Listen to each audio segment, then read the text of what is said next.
The Lord po ang pinakamataas na pagpupuri, pagluluhati at pagdadakila ay tanging sa ating pinakamamahal na Panginoong Sus po lamang. Dobling paggalang sa ating mga magulang sa mahal na Panginoon. Lagi po nating inaalala ang mga aral at turo ng ating beloved Pastor Will de Almeida at Assistant Pastor Lina C. Almeida. Pagbati po sa buong beloved Almeida family, beloved preachers, workers, and beloved kapatiran at sa mga bisita. Sariwain ko lamang po ang kabutihan ng mahal na Panginoon sa aming buhay. Balikan ko po taong 2015 po, nasama po sa drug raid po yung papa ko po. Bali po, mahirap po talagang, hallelujah. Mawala yung haligi po ng tahanan po ang aming papa po. Dahil po marami po kami magkakapatid, 9 po kami. Bali po, nung time na nasa kulungan po ang papa ko niya po sa dako ng Pasig City Jail, marami po mga pagsubok ang dumating sa buhay namin. Ngunit dahil sa mahal na Panginoon po, nakayanan po namin yan. Almost 6 years po, hallelujah, na nakulong po yung papa ko.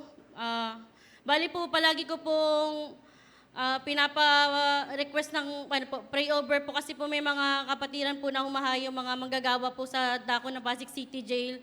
1 month po before makakalaya po ang papa ko taong 2021, nandyan po, hindi pa po namin alam na makakalaya yung papa ko. Bali po, patuloy po na request po ako ng pray over po para po dun sa papa ko. Tapos po, 1 month po before mangyari po yun, andyan po na makukulong naman po yung kapatid ko. Bali po na set up po siya. Yung kaso niya po is rape po. Alam naman po natin yung rape eh. Wala pong piyansa po. Hallelujah, na set up po siya ng mga kaibigan niya, mga kaibigan ng kapatid ko po. Bago po yun, mga minamahal, nakalaya po yung papa ko.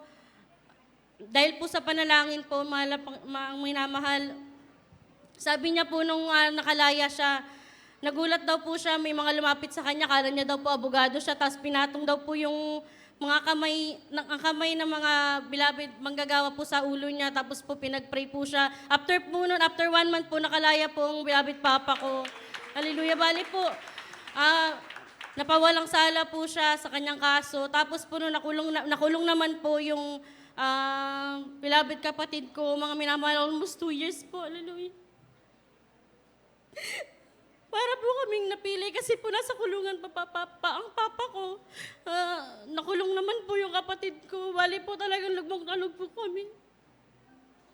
Dahil po maraming mga pagsubok na naranasan namin sa mga oras na wala papa ko. Ngunit pinagtitibay po man ng mahal na Panginoon. Hallelujah. Sabi po nila, baka po kung wala po ako sa mahal na Panginoon, hallelujah, bali po kasi hindi rin po save yung mga magulang ko. Ang mama ko po nabautismohan, pero po hindi po nagpapatuloy, hallelujah, praying pa po. Pero mga minamahal, bigyan po siya ng kalakasan natin, mahal na Panginoon. Nagkasakit pa po yan ng TB, hallelujah, palagi pinapanalangin sa mahal na Panginoon. Ang kanya kagalingan na panahon nasa kulungan na kay Papa, para na pong babaksak ang katawan niya, alas mamamatay na po siya. Pinagaling po yan ng pinakamamahal na Panginoon Jesus. Hallelujah. Ganon din po yung kapatid ko nakakulungan, hallelujah.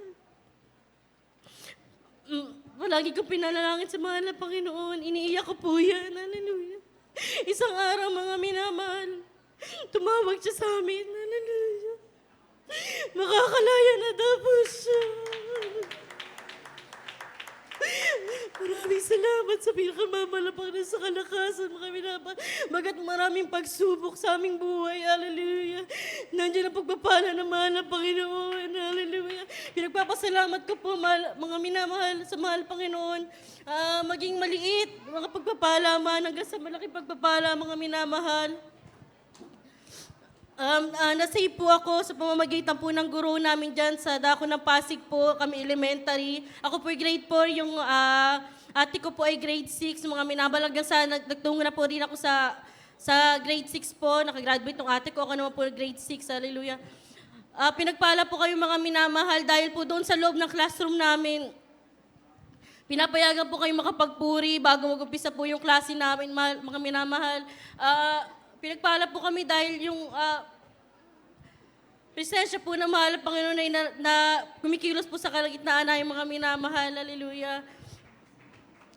Diyan po sa dako po ng Pasig Palengke, mga minamahal, naglalakad po kami ng aking kapatid, pauwi na po dun sa bahay namin. Bali po sa loob po kami ng palengke dumaan.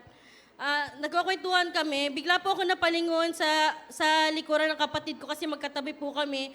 Akma pong binubuksan ng masamang loob po yung bag ng aking kapatid. Hallelujah. Pagdating kong ganyan, di po ako nakareview kasi nabigla po ako. Sabi ko lang po, anong ginagawa mo? Bigla po siyang napatigil, mga minamahal. Para pong bahagya po siyang nanigas. Hallelujah. Pinag-ingatan po kami, mahal na Panginoon. Hindi po nakuhanan yung bag ng kapatid ko. Nagpapasalamat po ako sa lahat ng kabutihan ng mahal na Panginoon sa pagpapalang pinasyal, material, pisikal, higit sa espiritual na pagpapala.